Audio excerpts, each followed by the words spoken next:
వాళ్ళు పొందుపరిచిన reply, platinum grade Andhra Pradesh government సాధించింది అని 2023 డిసెంబర్లో పార్లమెంట్లో అడిగిన ప్రశ్నకు సమాధానంగా వాళ్ళు పొందుపరిచినారు. 168 districts of states of which AP is part have completed 99% and above of the work on 6 components.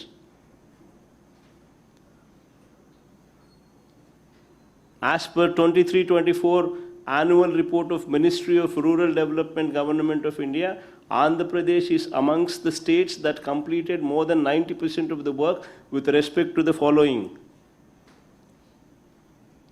అని ప్లాటినం గ్రేడ్ ఇచ్చినారు. ఆశ్చర్యం ఏందో తెలుసా, ఇది జరిగింది 2020 డిసెంబర్ 23. అప్పటికే అయిపోయినాయి అని చెప్పి వాళ్ళు ప్లాటినం గ్రేడ్ ఇచ్చినారు. ఈ 400 కోట్లు ఎప్పుడు వచ్చినాయి తెలుసా? ఫిబ్రవరి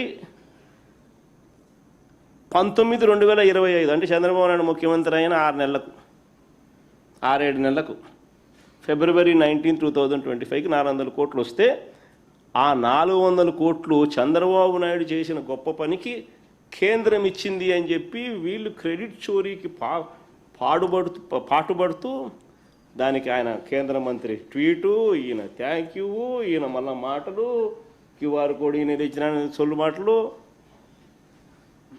మన ఈయన మాట్లాడడం 6 నెలల్లో మనకు 4 ఏళ్ళు పట్టింది. 2019 అక్టోబర్లో సచివాలయ సిబ్బందిని రిక్రూట్ చేసినాం. అక్కడ నుంచి 4 ఏళ్ళు పడితే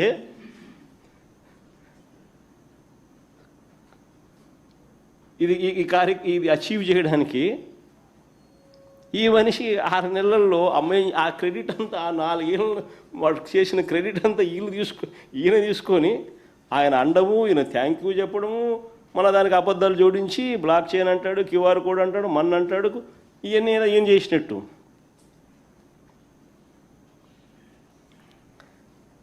అసలు ఆశ్చర్యం ఏంటంటే, అసలు అందాక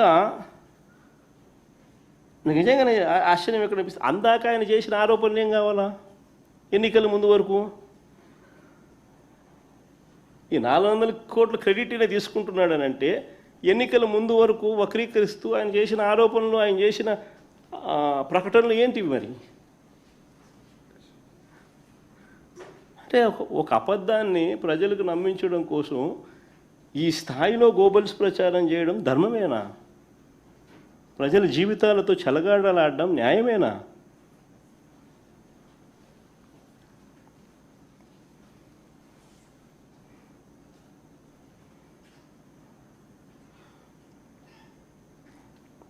అసలు ఈ మాదిరిగా ఏకంగా నేను చంద్రబాబు నాయుడు సూటిగా తన గుండెల మీద చెయ్యి వేసుకొని ఆలోచన చేసుకోమని చంద్రబాబుని కొడతా ఉన్నా. ఈ మాదిరిగా ఏకంగా 40,000 మంది గ్రామ సచివాలయాలను ఏర్పాటు చేయడమే కాకుండా 15,000 గ్రామ సచివాలయాలు ఏర్పాటు చేయడమే కాకుండా ఏకంగా ఆ గ్రామ సచివాలయాలలో ఏకంగా 40,000 మంది సర్వేయర్లు అయితేనేమి, విలేజ్ రెవెన్యూ ఆఫీసర్లు అయితేనేమి, డిజిటల్ అసిస్టెంట్లు అయితేనేమి, వాళ్ళందరినీ నియమించడం, కోట్ల సంఖ్యలో యూనిక్ సర్వేరాళ్లను గ్రామాలకు చేర్చడం, ప్రపంచంలోనే లేటెస్ట్ టెక్నాలజీని తీసుకొని రావడం, ఎవరు కూడా ట్యాంపర్ చేయలేని విధంగా పాస్బుక్లు ఇవ్వడం, సబ్ డివిజన్స్ చేసి, మ్యూటేషన్ చేసి, unique land parcel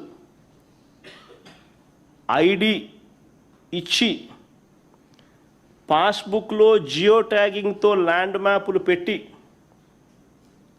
advanced security ఫీచర్స్తో క్యూఆర్ కోడ్ పొందుపరిచి పాస్బుక్ ఇచ్చి,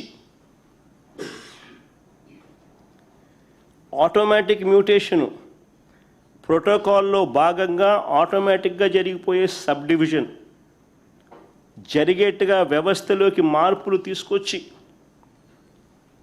రియల్ టైం అలర్ట్స్తో మీ భూమి పోర్టల్ను ఏపీ గవర్నమెంట్ పోర్టల్ను అప్గ్రేడ్ చేసి